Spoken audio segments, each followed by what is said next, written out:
Praise the Lord. Sige, palakpakan natin ang ating Panginoon. Come on! Yung palakpak na alam mong buhay yung Diyos na meron ka. Hallelujah! Praise God. Sinong nagagalak na hanggang ngayon buhay pa siya? Pakitabing naman ang likod ng katabi mo.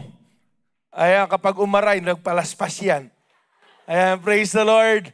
Sino pong naniniwala na meron gagawin ng Panginoon ngayon? Sino nag-expect ng matindi sa Panginoon? And hallelujah, saints, nasa bagong buwan po tayo. We are now in our new series na pinamagatang Victory in Jesus. At bago ko pa ituloy ito, sinong naniniwalang matagumpay na siya sa Panginoon? Sinong naniniwalang matagumpay na siya sa Panginoon? Palakpakan po natin ang ating Panginoon. Praise the Lord, hallelujah. Because of what Christ has done on the cross of Calvary at hindi po siya nanatiling patay. Pakisabi naman sa katabi mo, buhay ang Diyos. Kaya buhay ang pag-asa mo. Ayan. Marami pong mga kinakabahan. No, actually, I came to a point in my life na sa mga nangyayari, tapos nagkaroon pa ng Holy Week. So, nagkakaroon ng crisis, hindi pa tapos. Ang sabi ng media, hindi ko alam kung totoo, pero by next week, possible daw na umabot ng 170 pesos na yung diesel. So, hindi pa rin tumitigil. Actually, hindi pa rin tumitigil yung gera and all. And then, nung minsan, kinakausap ko yung Panginoon, sabi ko, Lord, paano kaya yung camp namin? Kasi lahat nagtataasan. And up until now, we need your prayers as well because wala pang binibigay na price yung sa bus natin. Yung sasakyan po natin kasi baka mag-airplane na lang tayo. So wala pang binibigay na price dahil nga meron nangyayaring ganyan. And most probably, hindi ko alam kung ano yung plano ng Panginoon, pero possible na tumaas po yung babayaran natin sa bus. Tapos tinatanong ko yung, Lord, sabi ko, mataas na po yung 4,700. Sabi ko, mataas na po yung 4,700. Kung tataasan pa namin yung camp fee, baka hindi na kayanin. Alam niyo yung sinabi ng Panginoon, ba't ka nagdududa? Di ba limitless nga ako? Ba't ka nagdududa? Di ba matagumpay na nga kayo? So, gusto ko lang kayong encourage na huwag niyong tignan, bagamat malapit na, ito yung katotohanan. This is the fact na malapit na yung youth camp natin. And this is the fact as well na konti pa lang yung nag-register. But the truth is, we are already victorious. Hindi natin kailangan magduda. Kaya pakisabi sa katabi mo, huwag kang magduda. Ayan, huwag kang magduda, magtiwala ka lang. So, ang pag-uusapan po natin ngayong araw na ito is this. We have this victory over sin and death. Pakisabi, over sin and death. Ang ibig sabihin, matagumpay ka na sa kasalanan. Hindi mo na kailangan magpalaspas. Kasi sino ka? Kung papalaspas ka pa ngayon, tapos na. Alright? So once again, pakitapik naman yung likod ng katabi mo. Wala talaga. Walang umaray. Praise the Lord. Alcoholin natin mamaya yan. Praise God. Ang sabi ng 1 Corinthians 15:57, but thanks God. Pakisabi, thank God. Diyan muna, gusto ko lang itanong sa inyo, kailan kayo last nagpasalamat sa Diyos? When was the last time that you really took a pause, a break, a stop sa lahat ng ginagawa natin and just appreciated the Lord and thank Him for all that He has done? Kailan kaya yung tunay na talaga nagpasalamat tayo or nadala tayo ng Holy Week? Baka yung iba sa inyo, nanood pa na nagpapapako. Ayan, ang daming tao kahapon. Di ba? Ang daming tumango. Ayan, meron akong nakita na meron akong nahuli. Nasa video eh. Di ko na lang babanggitin ko sino. Sa video, nakikipagbanggaan sa mga tao eh. Papunta dun sa krus, ipapako. So, alam nyo, ito sinasabi pong palagi sa atin, bagamat tapos na, no? But we don't need to go there. We don't need to watch that. Kasi bakit? Hindi natin kailangan suportahan yung mga bagay po na yan. Not unless taga dun ka talaga, na nandun ka. Wala kang choice na nandun ka talaga, na makikita mo. Pero yung pupunta ka pa dun, makikisali ka sa traffic and all, hindi po natin dapat sinusuportahan yung mga ganyang gawa. Nakuha po ba? Kaya pakisabi sa katabi mo, huwag ka nang pumunta dun kahapon. Praise the Lord. So, victory over sin and death is achieved solely through the finished work of Jesus Christ. So, kaya po tayo matagumpay sa kasalanan at kamatayan dahil una na nagtagumpay ang Panginoon. At hindi po tayo pwedeng mag-take part dito. All we have to do is to believe that we are victors That we are victorious already sa kasalanan at kamatayan. Ang sabi dito, believers can walk in this victory today by trusting in Him and living under grace rather than in fear. Kaya nga po ang sabi ng verse natin, but thank God, He gives us victory over sin and death through our Lord Jesus Christ. Kasi po bakit? Kung tayo lamang mahihirapan tayo. Kung tayo lamang hindi po natin kakayanin. Kung tayo lamang, we will fail. But praise God and thanks be to God. Matagumpay na po tayo dahil po sa kanyang ginawa sa krus ng Kalbaryo. We have victory over sin and death because we identify with Christ's death and resurrection. Dahil daw po na-identify tayo, nabilang tayo sa kamatayan ni Jesus maging sa kanyang muling pagkabuhay. And mamaya mapag-aaralan po natin kung gaano kahalaga yung resurrection. How important it is yung resurrection sa buhay ng mga Kristiyano. Ang sabi ng Romans 6:1-10, well then, should we keep on sinning so that God can show us more and more of His wonderful grace? So dahil po merong biyaya ang Panginoon, magpapatuloy ba tayong magkasala? Ano po sinabi ni Paul? Of course not. Pakisabi, of course not. Since we have died to sin, how can we continue to live in it? Sino po sa inyo yung naniniwala at nananampalataya na patay na siya sa kasalanan? Ayan, matagumpay na po tayo sa kasalanan, na namatay na yung dating tayo. Ang sabi dito, tinanong ni Paul, ayan, if God forgive us, should we keep on sinning? Palagay nyo, dahil ba pinatawad na tayo ng Panginoon, dapat ba tayo magpatuloy sa kasalanan? Ang sagot po ni Paul, hindi. You know why? Because we belong to Christ already. Our relationship with Christ ay nabago na. Amen. Nung po tinanggap po natin si Jesus, to put it simply, nung po tinanggap natin si Jesus, na kaaway natin dati yung Panginoon. Why? Because we don't have a relationship with Him. But nung tinanggap po natin ang ating Panginoong Jesucristo sa buhay po natin, nagbago yung relasyon po natin sa Kanya. At the same time, nagbago yung relasyon po natin sa kasalanan. Kasi po, bakit? It is not possible na sinabi mong tinanggap mo si Jesus, yet you're still living in sin. Hindi pwedeng ganon. Kaya nga, nagbago yung relationship mo kay Jesus, dapat magbabago din po yung relationship po natin sa kasalanan. Amen po ba? Ulit-ulitin po natin that grace does not encourage us to sin. Ang sabi po dito, it rescues us from it. Kasi po, marami tayong naririnig na hindi, may grace naman. Papatawarin naman ako ng Panginoon. Praise God mo pagpatawad ng Panginoon. Paano kung hindi ka na umabot doon sa kapatawaran ng Panginoon na yon? Paano kung ina-enjoy mo habitually yung sin? Tapos bigla ka namatay. Ang sabi po ng Hebrews, wala nang kabayaran sa kasalanan ang taong nag-e-enjoy sa kasalanan na kung saan siya pinalaya ng Panginoon. Ang tanong, saan kaya tayo mapupunta? Pastor, nananakot ka na naman. No, ang sabi po ng Panginoon, pinalaya tayo at merong biyaya na merong biyaya ang Panginoon na binigay sa atin para labanan natin yung kasalanan, para hindian yung temptation. But the question is, ano po yung pinipili po natin? Once again, grace does not encourage us to sin.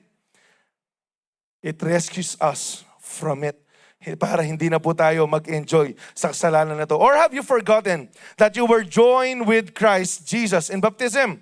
We joined in Him in death, for we died and we were buried with Christ by baptism. And as Christ was raised from the dead by the glorious power of the Father, now we may also live our lives, our new lives. Since we have been united with Him in His death, we will also be raised to life as He was. Ang ibig sabihin po nito, so kuya, kailangan ba magpapako din kami sa krus? Hindi. Ang sinasabi po nito, sino na dito yung nagpa-water baptize? Taas ng kamay. Sige po, taas ng kamay. Lahat ng nabaptize na sa tubig. Yung hindi pa, discount, gagawin po natin yan. So magpalista kayo, maintindihan po natin. Kaya palagi sinasabi ng mga pastor, yung dati mong buhay mamamatay na. Alright? As you were being immersed deep sa tubig, mawawala na yung dating ikaw, yung old self mo. Hindi ka mamamatay literal. Depende kung yung pastor mo, lulunurin ka 3 minutes. Parang maraming kasalanan to Bumubula na yung bibig, di pa tapos Okay?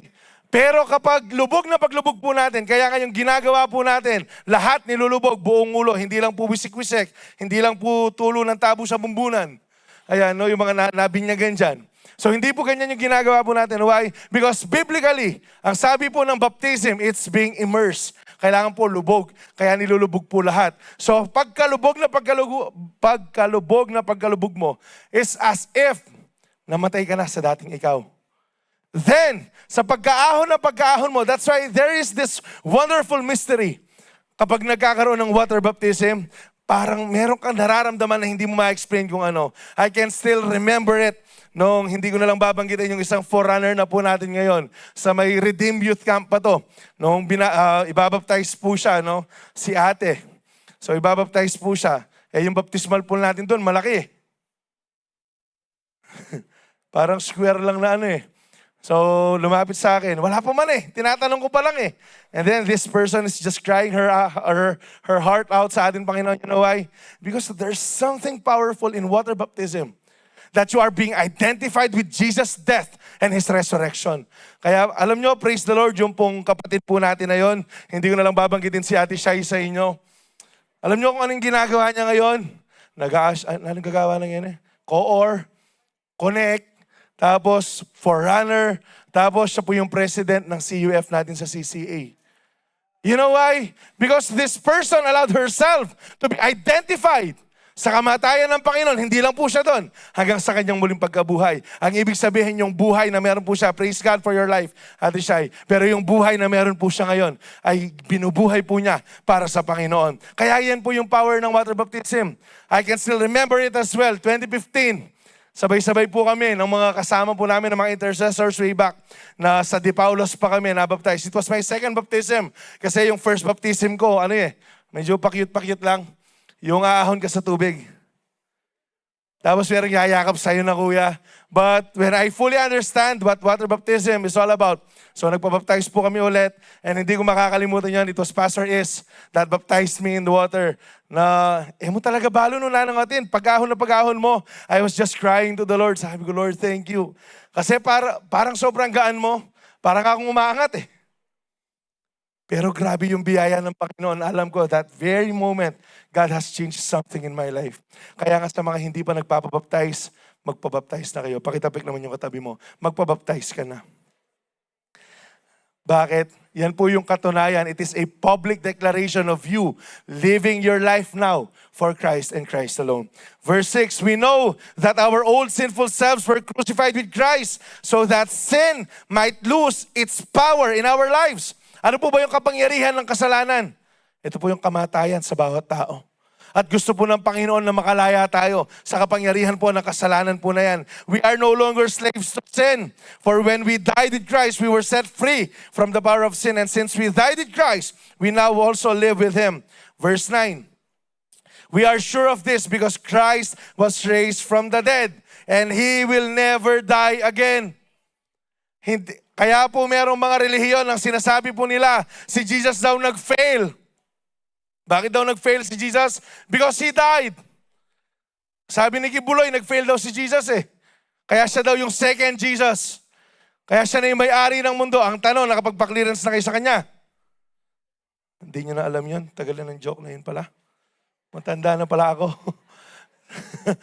Hindi po nag-fail si Jesus. He died. Not because He failed. He died because He loves us. And praise God, hindi po siya nanatiling patay. On the third day, He rose again. At yan po yung sineselebrate po natin ang pagkabuhay ng ating pong Panginoon. Verse 9, we are sure of this, and death no longer has any power over Him. When He died once to break the power of sin. But now He lives for the glory of God. Sabi dito, just as Christ died and rose again, you now share in that life. Nakikabahagi po tayo sa buhay na to. His victory over death, listen to this, is final and complete. Pakisabi, final and complete. Kaya nga wala na tayong dapat gawin para matalo pa natin si Satan eh. Because he is already a defeated foe. Ang tanong, pakisabi, ang tanong, namumuhay ka ba bilang matagumpay? O namumuhay ka bilang hanggang ngayon, tangan-tangan mo yung talikala kung saan ka pinalaya ng Panginoon. Matitigas yung ulo natin mga Kristiyano eh. I know this. Because I've been there.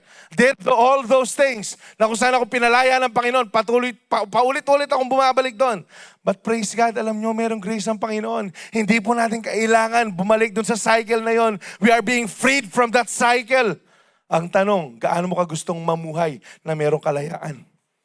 It's up to you. Hindi tayo kukontrolin ng Panginoon. You need to make a choice. Kung pipiliin mo mamuhay ng malaya, At pipiliin mong mamuhay na si Jesus yung sentro ng iyong buhay. Ang sabi po dito, fear of death loses power when you understand resurrection.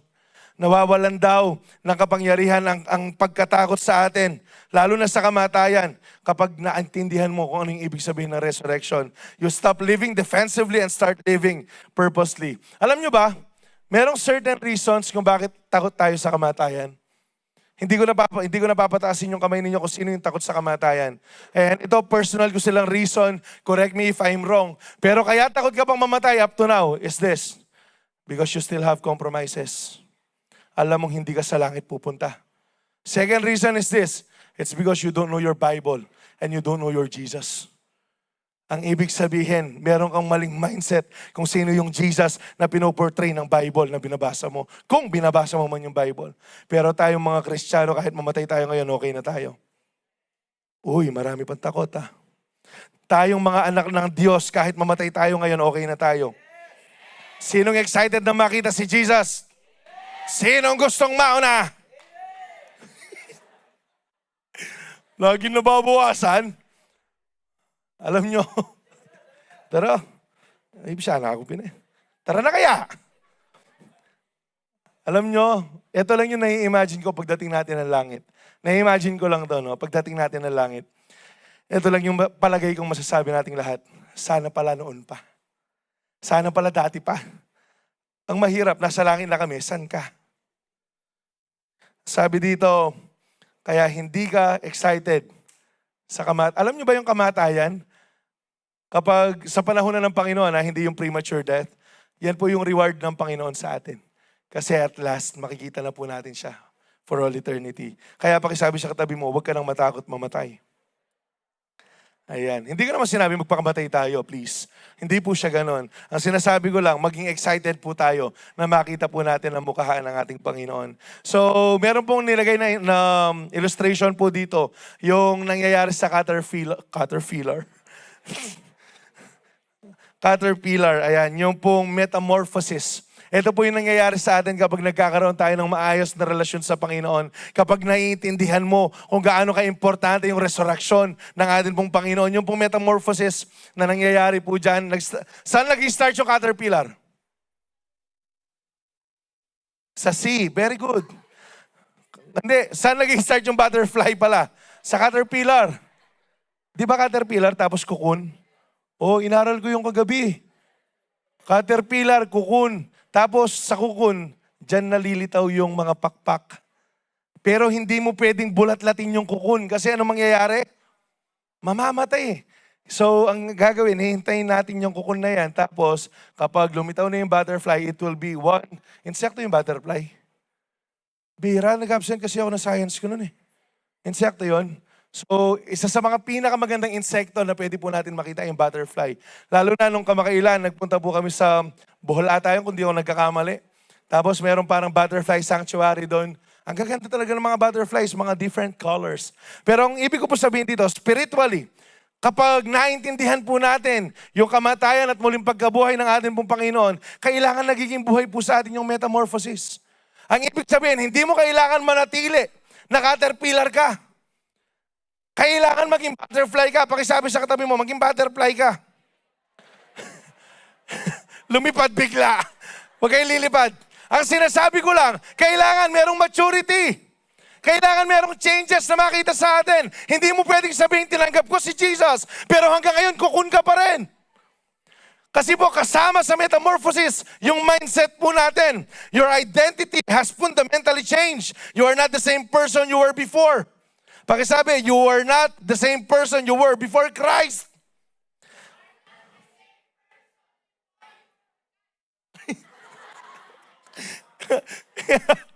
Nilagpasan, hindi na nakuha.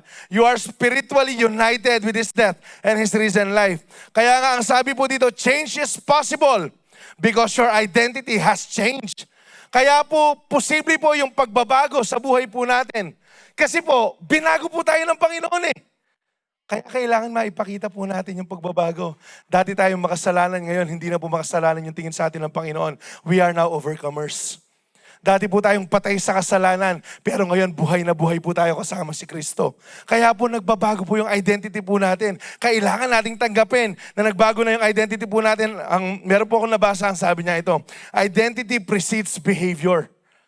Ang ibig sabihin, naunang nababago yung identity mo kaysa sa pagbabago ng katawan mo, na kung paano ka, ng karakter mo, kung paano ka kumilos. Bakit? You don't become new by acting new. Hindi ka daw nagbabago sa pagkukunwari na nabago ka na. Pakisabi sa katabi mo, huwag kang magkunwari. You don't become new by acting new. You act new because you are new. Kaya ka nagpapakita ng pagbabago kasi binago ka na ng Panginoon. Hindi po pwede yung, hindi, bago na ako, pero hindi mo pa rin tinatanggap yung Panginoon. Bago na ako, pero wala ka pa rin binabago sa sarili mo. Hindi ka mababago hanggat hindi napapalitan yung identity na meron ka. Kaya nga kailangan po mag-start po yan sa identity po natin. Mauuna ang identity change bago ang behavioral transformation. Simula kahapon, di ko lang siya natapos so kanina, pinapakinggan ko. Meron po akong mga podcast po siya. And parang 4 na ministers ngayon na binago po sila ng Panginoon. They are part of the LGBT community before. At kasama po doon si Pastor Vince.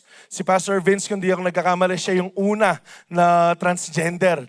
Siya yung una na nagpa-sex change, rather, sa Pilipinas, kung di ako nagkakamali. He has all the fame back then. Tapos tinanong po siya, ang sabing ganyan, ano yung bagay na nahihirapan kang bitawan? Ang sabi niya, yung pride.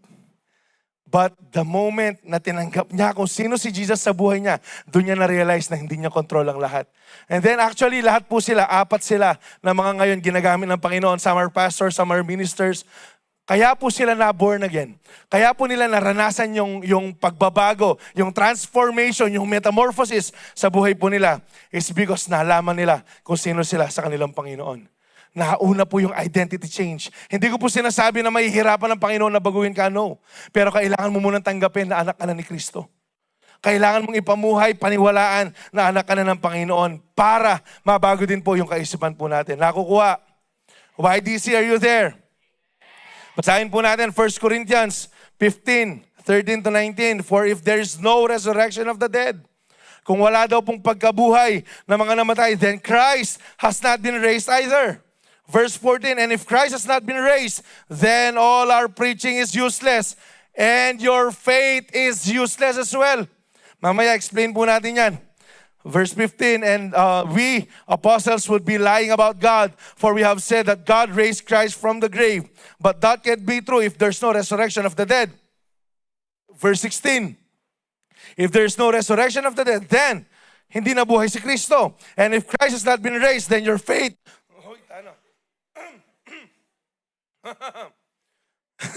your faith is useless, and you are still guilty of your sins. In that case, all who have died believing in Christ are lost. And if our hope in Christ is only for this life, we are most wicked than anyone in the world.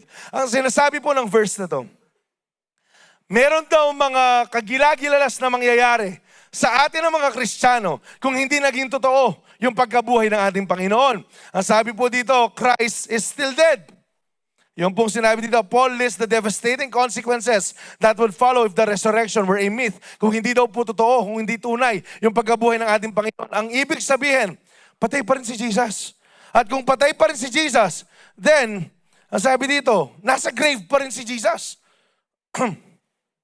Binuksan mo na. Thank you now.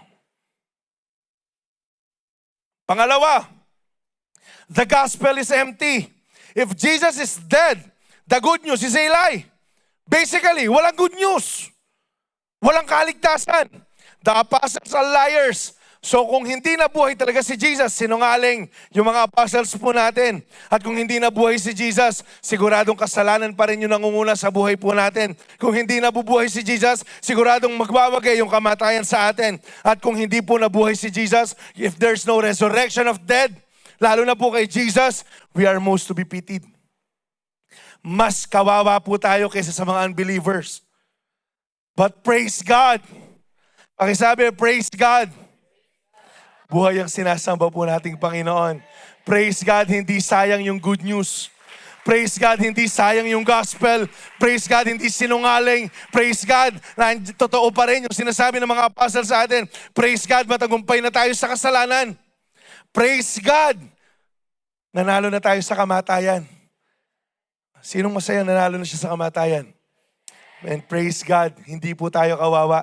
Kasi bakit? Lahat ng ginagawa po natin may katuturan.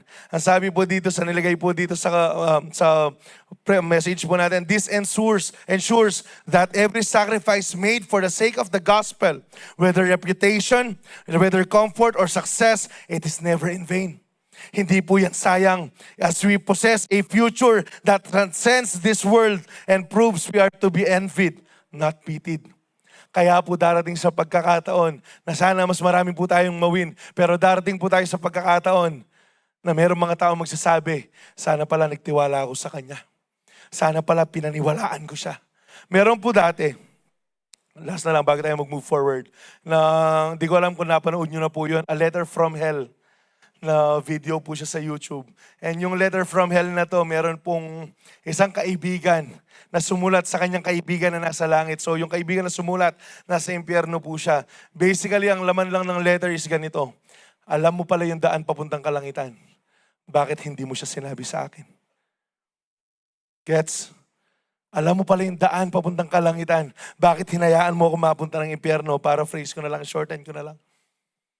Pero sa atin po, sana dumating tayo sa pagkakataon na hindi tayo sisihin kasi hindi natin shinare. Kundi mainggit sila. Hindi naman natin pinagmamalaki na nasa langit tayo. Pero yung letter, sana matanggap natin, sana pala naniniwala ako sa iyo. At mararanasan lang po natin yun kung ginagawa po natin yung partisipasyon po natin. We are doing our part. Because Jesus rose, your faith is real. Pakisabi, your faith is real.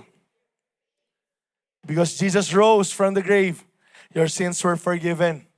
Pinatawad po tayo ng Panginoon. And because Jesus rose from the grave, ang sabi po dito, your future is secured. Pakisabi naman sa katabi mo, secured na yung future mo. Hindi mo kailangan ng power dito. Si Jesus lang yung makakapag-secure ng future mo. We have victory over sin and death because we consider ourselves dead to sin. Pakisabi, dead to sin. Ang sabi po ng Romans 6:11-13, so you also should consider yourselves to be dead to sin, to the power of sin, and alive to God through Christ. Do not let sin control the way you live. Huwag mong hayaan na kontrolin ka ng kasalanan sa iyong pamumuhay. Do not give in to sinful desires. Kasi po bakit? Dito tayo nagkakatalo ng mga Kristiyano. We are proclaiming, we are professing that we are Christians, yet we are enjoying the very sin na kinamatay ng ating Panginoong Yesukristo. Yung very sin kung saan isinakripisyo ni Jesus ang buhay niya para sa atin. Sabi dito, we need to control yung pong pamumuhay po natin. Kaya nga binigay po sa atin ng Holy Spirit, self-control eh. Hindi po siya God control. Kasi tayo po yung co-control sa mga sarili po natin. Do not give in to sinful desires. Kaya hindi rin po natin pwedeng sisihin ng Diyos. Lord, nagkasala ako. Kasalanan mo kasi ito eh. Uy, kasalanan ni Jesus yarn? Ikaw yung nag-enjoy sa kasalanan, ikaw yung nag-compromise, ikaw yung gumawa ng kabalastugan na yan, tapos sisisihin mo si Jesus? Hindi, Lord, alam ko merong Romans 8:28 eh. Wow. Praise God for Romans 8:28. But wag mong gamitin yung Romans 8:28 to excuse yourselves para mag-enjoy sa kasalanan. Wag natin gagawitin yung Romans 8:28. Hindi. May grace naman. Praise God for the grace. Praise God for the grace. Praise God for Romans 8:28. But wag natin gagamitin excuse yun para masabi natin, papatawarin naman ako ng Lord. Yes, papatawarin ka ng Panginoon. Once again, ang tanong ko, paano kapag hindi ka na umabot? Paano kapag hindi mo nadatnan dahil namatay ka? Dahil meron nangyari na hindi maganda, pagbabayad yung buhay na meron ka. You cannot walk closely with God and be comfortable with sin. You cannot walk closely with God. You cannot. Hindi pwede na hawak-hawak mo yung Panginoon habang nag-i-enjoy ka sa kasalanan. No! You need to choose one. Ang sabi po ng narinig ko, yung sinishare ko kanina sa podcast, most of them, ang ginagawa po nila, they live the double life. Anong ibig sabihin ng they live a double life? Habang nagba-Bible study sila, they are leading worship, they are enjoying the ministry. Paglabas na paglabas, nag-i-enjoy na sa kasalanan. nagko-compromise na. Ang sabi nga po nung babae na alam ko worship team or minister, yung babae na ngayon, praise God. Ang sabi niya, after kong mag-lead, after kong gawin tong bagay na to, after ng Bible study, pupuntahan ko yung girlfriend ko and we will do the same. Imagine. Tapos sabi ko, grabe la rin ni Lord. Sabi ko, habang pinapakinggan ko, grabe yung transformation. Habang kanina nakikinig ako, binalik din ako ng Lord. Sabi ko, Lord, makanyang ko rin pala dati. Ganyan din ako dati. Na I am presenting myself holy. I am presenting myself na nag-enjoy ako sa relationship ko sa Lord. But in reality, patay yung relationship ko sa Kanya. Dito lang pala ako banal. Sa labas, karnal na lahat. Kasi bakit? Pakitang tao na lang. That's why ang sabi po niyan, you cannot walk closely with God and be comfortable with sin. Hindi po siya pwede. It's either you will love the one and hate the other. Pili lang po kayo kung ano yung mamahalin ninyo at i-hate ninyo. But I hope sa atin pong lahat, we will hate sin and we will love the Lord. Amen. Tayo po yung pipili dyan. Verse 13, do not let any part of your body become an instrument of evil to serve sin.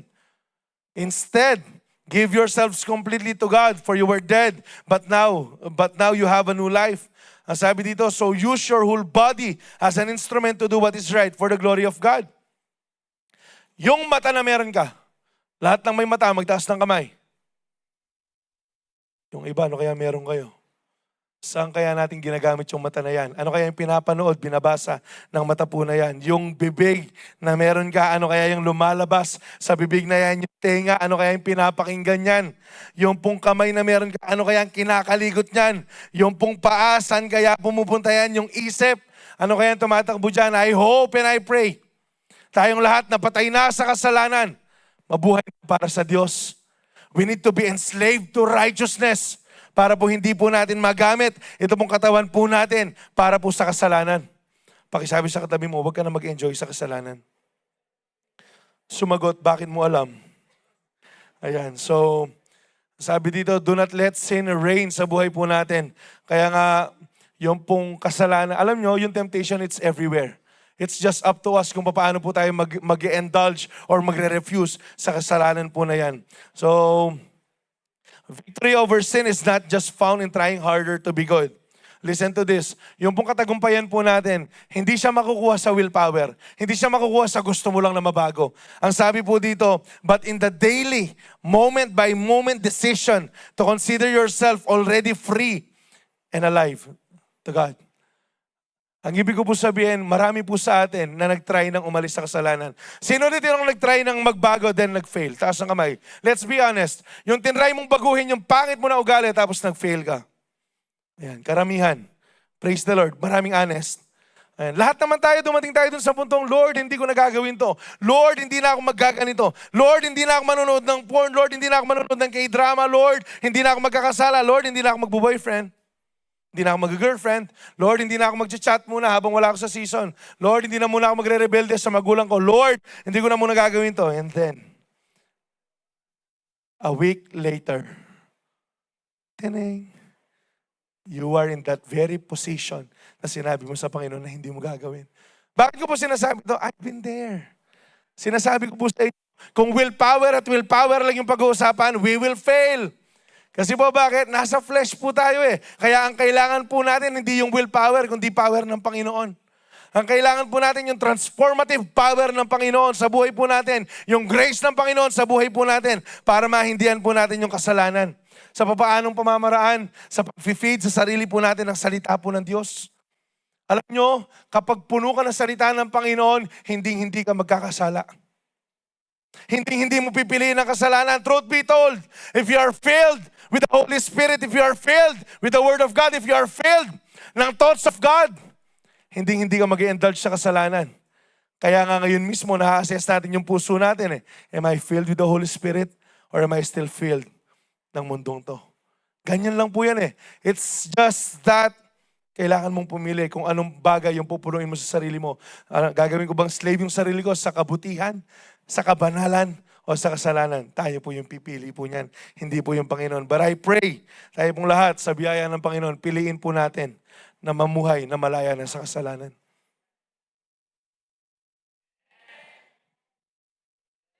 Mas malakas pala pag sa kanan.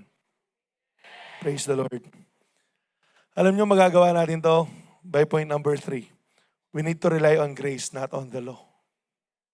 Kailangan po natin mag-rely sa biyaya ng Panginoon, hindi po sa law. Ang sabi dito, sin is no longer master because we are under grace. Dahil po under na po tayo sa biyaya ng atin pong Panginoon. Ang sabi po ng Romans 6:14-23, sin is no longer your master. Kapag sinabing master, tutok, wag kong hawakan sa baba. Kapag sinabing master, hindi na yan yung sinusunod mo. For you no longer live under the requirements of the law. Instead, you live under the freedom of God's grace. So ang tanong, since under grace na po tayo, ang ibig sabihin, hindi na ba tayo susunod sa law? Ang ibig sabihin, hindi na ba natin gagawin yung law, yung pinag-uutos po ng Panginoon? Hindi po. Ang sabi nga po ng Matthew 5:17, palagay na lang po, don't misunderstand what I have come. Ang sabi po ni Jesus, I did not come to abolish the law of Moses or the writings of the prophets. No, I came to accomplish their purpose. Kaya po, hindi ibig sabihin that we are living under God's grace. Wala nang kwenta yung law. Hindi. Ang sabi po dito, the law exposes the sin and the grace destroys its power. So kaya po merong law para po ipakita ng Panginoon kung ano po yung nasa laman ng puso natin. Ano po yung tinitibok ng puso natin. Pero kaya merong grace para po patayin yung kapangyarihan ng kasalanan sa buhay po natin. Nakukuha po ba? Well then, since God's grace has set us free from the law, does that mean we can go on sinning? Hindi. Hindi. Of course not. Ang sabi dito, palagay mo sasabihin ng Holy Spirit sa'yo, kapag nagkakasala ka, sige anak, enjoyin mo yan. Palagay nyo, would the Holy Spirit encourage you to do that compromise? Sige anak, 3 pump lang ha. Sige anak, 3 shot lang. Sige anak, gawin mo yung bagay na yan. Do you think the Holy Spirit will convict you to sin? Of course not. Pakisabi, of course not. Kaya hindi po tayo kailangan mag-base sa kung anong nararamdaman natin, but kailangan natin mag-base sa biyaya ng Panginoon.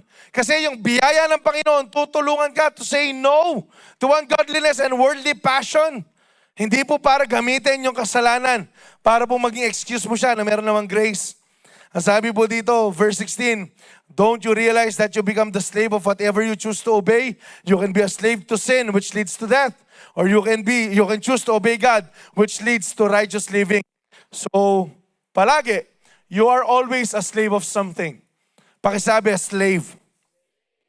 Is it you are slave to sin that leads to death? Or you are obedient to God, slave to righteousness, na naglilid sa buhay na walang hanggan? Pakisabi po, there is no neutral ground. Pakisabi, there is no neutral ground. Hindi ka pwedeng sa gitna lang. Kailangan mong pumili, kailangan mong magdesisyon sa kabanalan o sa kasalanan. You choose. Thank God. Once you were slaves of sin, but now you wholeheartedly obey His teaching we have given you. Now you are free from the slavery of sin and you have become slaves to righteous living. Because of the weakness of your human nature, I am using the illustration of slavery to help you understand all this. Previously, you let yourselves be slave to impurity and lawlessness. Noon, alam ko, ang sabi po ng sulat ni Paul, noon, ang sabi niya, alam ko, lahat tayo namuhay sa walang kwentang pamumuhay, sa reckless living na muhay, sa kasalanan. Ang sabi po dyan, we were being slave to impurity and lawlessness, which led ever deeper into sin. Now, you must give yourselves to slave to righteousness living so that you will become holy, para maging banal po tayo. Ang sabi dito, ano yung result when you were slave to sin? You were free from obligation to do what is right. Noon daw, nandun ka sa kasalanan, wala ka namang pakialam kung ano yung tama at saka mali. Actually, nung hindi mo pa kilala si Kristo, meron lang po tayo, alam lang natin yung morality, kung ano yung tama at saka mali. Pero hindi po natin alam kung ano yung tama sa harapan ng Panginoon. Kasi bakit? For example, meron akong nakita, but it's about LGBT as well. Meron isang parang gospel singer. Nag-post po siya publicly, ang sabi niya, nung bago-bago ako sa industriya, yung tumulong sa akin, ganito, part siya ng LGBT. Nung ganito, yung tumulong sa akin, LGBT, hindi ako siningil sa makeup ko. Tapos si Boy Abunda, yung tumulong sa akin, ganito, ganyan. Kaya nga ako, naniniwala ako. Ito yung morality ng tao. Ako, naniniwala ako na sa langit sila mapupunta. Tama ba yon? Tama po ba yon? Ito po yung sinasabi kong merong standard yung Bible. Yung standard ng Bible, kahit gaano ka pa kabait, kung wala kang Kristo, impyerno ka. Uy, masyado ka naman harsh. Once again, kapag ganyan yung mindset natin, baka hindi natin kilala kung sino yung Jesus ng Bible po natin. Wala pong makasalanang pupunta ng langit. When I mean makasalanan, lahat naman tayo, kuya, makasalanan, tama. Pero wala pong tao na nag-enjoy sa kasalanan na nasa langit. Ang sinasabi ko lang, hindi porket tinulungan ka ng ganitong klase. For example, ganito, merong mamamatay tao, tinulungan ka. Pero after kanyang tinulungan, pumatay pa rin siya ng tao. Is that person going to heaven?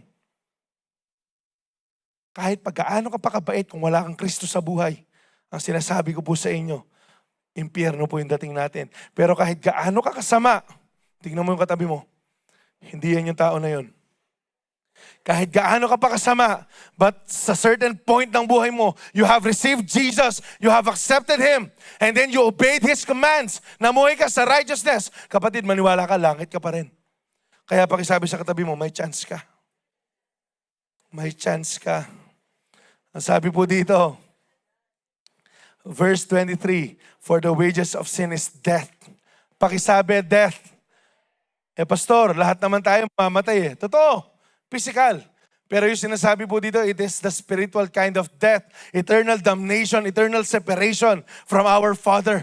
Ito po yung ibig sabihin po ng verse na to. Kaya nga yung kabayaran sa kasalanan ay kamatayan, pero papuri sa Diyos ang kanyang biyaya, ang kanyang regalo po sa atin ay buhay na walang hanggan sa pamamagitan ni Kristo. Ang tanong, ano pong gusto natin? Pag namatay ka, at saka ako, kapag namatay po tayo, walang purgatorio. Okay, hindi pwedeng pag-pray yung kaluluwa mo sa langit. Kasi ano yung 40 days prayer daw yun eh. Hindi po pwedeng ipag-pray yung kaluluwa mo para mapunta ka ng langit. Kasi kung sakaling ganun po, kung sakaling totoo yung purgatorio, kung sakaling totoo yung prayer ng mga tao na yan, o di mag-enjoy na lang tayo lahat sa kasalanan. Tama? Kasi pwede naman palang ipag-pray eh.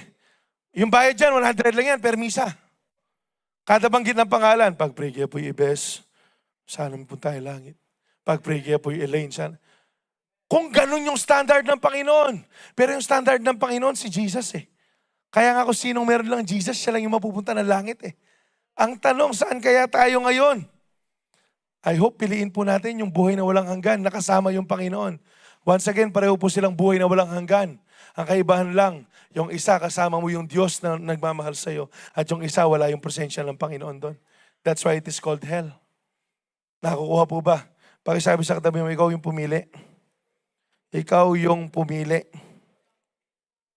Ang sabi po dito, while choosing our own way inevitably leads back to the cage of old habits and the fruit of shame. Ang sabi dito, every act of obedience to God is an investment in a life of holiness that satisfies both now and eternal life and eternally. Meron po akong dati nabanggit ko na to at gusto ko siyang banggitin ulit. Alam niyo po yung kasalanan? It's like, sino po nakakaalam ng credit card? Magtaas ng kamay yung nakakaalam ng credit card. Sino pong maraming babayaran sa credit card? Ayan, meron pa rin. Marami-rami pa rin. Alright. So, sin is like a credit card. Enjoy now. Pay later. Alam niyo po yung ibig sabihin yan? Kasi si Satan, ipipresent niya yung kasalanan na sobrang sarap. Na wala namang burden dyan. Na wala namang kabayaran yan. Come on, okay lang yan. Come on, it's okay. It's okay to do the things. Yan yung bubulong ni Satan sa'yo. Tignan mo, wala namang nakakita. Tignan mo, wala namang nakakaalam. Ganyan po ipipresent ni Satan yung kasalanan. Pero kagaya po ng credit card, enjoy now, pay later. Alam niyo yung mahirap kapag hindi mo na-handle na maayos yung credit card mo, swipe ka na swipe. Kapag bayaran na, hindi mo na alam paano ka maghahanap ng pambayad. Yung kasalanan po ganyan din. Enjoy ka ng enjoy. Pero hindi mo nababansin, nagkakakalyo na po yung puso mo. Hindi mo nababansin na nawawala na si Jesus sa picture.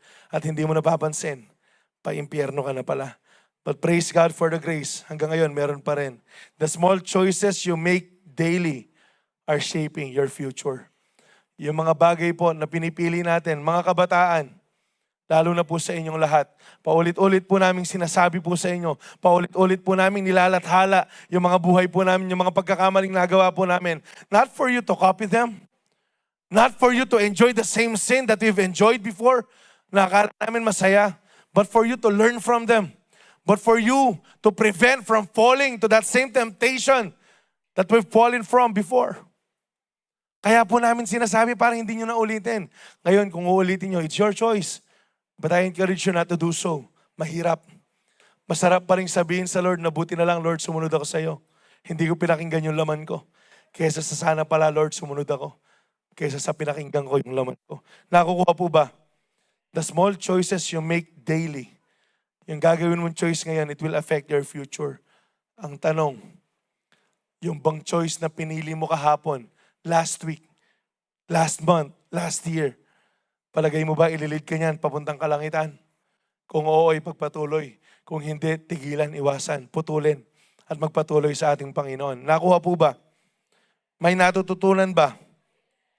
Lahat ng mga binago na ng Panginoon, magtaas ng kamay. Lahat ng hindi na namumuhay sa kasalanan, magtaas ng kamay. Lahat ng hindi na mamumuhay sa kasalanan, magtaas ng kamay. Praise God, I hope tayo pong lahat. Victory over sin and death. Ito po yung meron po tayo ngayon. Identify with Christ's death and resurrection. Ito po yung palagi nating sinasabing binago na tayo ng ating Panginoon. Consider ourselves dead to sin. I am no longer under sin's control and rely on grace, not on the law. I live by grace, not by my own strength. So, kahapon po, actually hanggang kanina, I am asking the Lord, sabi ko, paano yung connection nito sa resurrection na meron ka? Lord, paano yung connection nito sa sineselebrate po namin ang muling pagkabuhay mo? And then, ito po yung binigay lang ng Panginoon. Sabi dito, the cross proves. Yung cross po na yan, it proves that you are forgiven. But the empty tomb proves that you are free. Yung pong empty tomb, yung pong pagkabuhay ng ating Panginoon, yan po yung patunay na pinalaya po tayong lahat ng Panginoon sa kasalanan. And alam nyo ba, sobrang sarap ng malaya. And alam ko na, share ko na to before, but I'm gonna share it with you again. Nung panahon na kung sumasama po ako sa PPJ, sa mga nakakulong po sa atin, I am being tasked na hawakan yung Selda 4. Yung pong Selda 4 sa PPJ, yan po yung mga karamihan dyan, droga, yung pagkakakulong. And then, every time po na meron kami Bible study, ang gagawin po dyan, merong worship. So, yung maglilid ng worship, yung mga nakakulong din mismo. And then, alam nyo,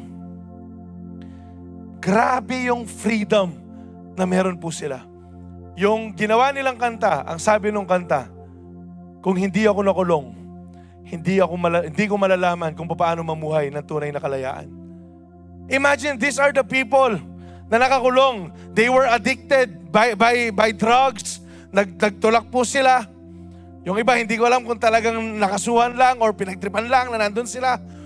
Pero itong mga taong nakakulong, nagpasalamat sa Diyos dahil nakakulong sila. Hindi dahil sa ginawa nila.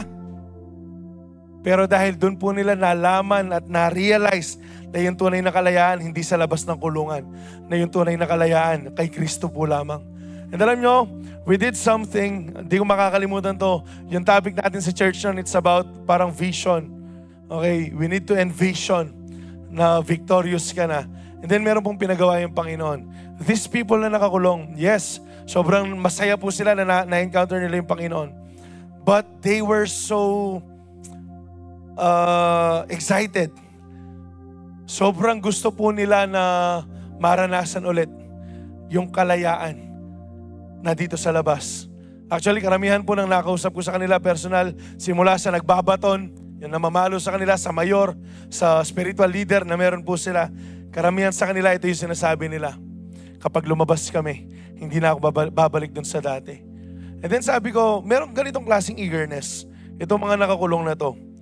But the question is, tayo kaya ng mga nakalabas, paano kaya natin pinoportray na talagang malaya po tayo? Malaya ka ba dahil nandito ka? Or malaya ka kasi alam mong pinalaya ka talaga ng Panginoon? Malaya ka ba kaya nandito ka? Or kaya ka naniniwala na malaya ka kasi buhay yung Diyos na meron ka. Kasi it's all about the mindset that we have. Kasi sayang yung kalayaan na dapat ina-enjoy natin. Sayang yung kalayaan na dapat meron po tayo ngayon. If we will not use it to glorify God, it's nonsense. Sayang yung boses na meron ka kung hindi mo ipapagamit sa Diyos. Sayang yung lakas na meron ka kung hindi mo ipapagamit sa Panginoon. Sayang yung buhay na meron ka kung hindi ka naniniwala na buhay yung Diyos na sinasamba mo. Bakit ko po sinasabi to? As I reviewed a while ago, lalo na kaninang madaling araw, sobrang nagpapasalamat po ako sa Panginoon na nandito tayo, hindi dahil sa sarili natin. Nandito tayo kasi nabuhay siya ulit. Nagpapasalamat ako sa Panginoon. That's why a while ago I was so emotional sa worship natin kasi sabi ko, grabe ka Lord ako. Grabe ka Lord. Grabe ka Lord, sabi ko kasi kung hindi nabuhay ang Panginoon, ang sabi ng binasa natin kanina, sayang ang lahat ng ginagawa po natin.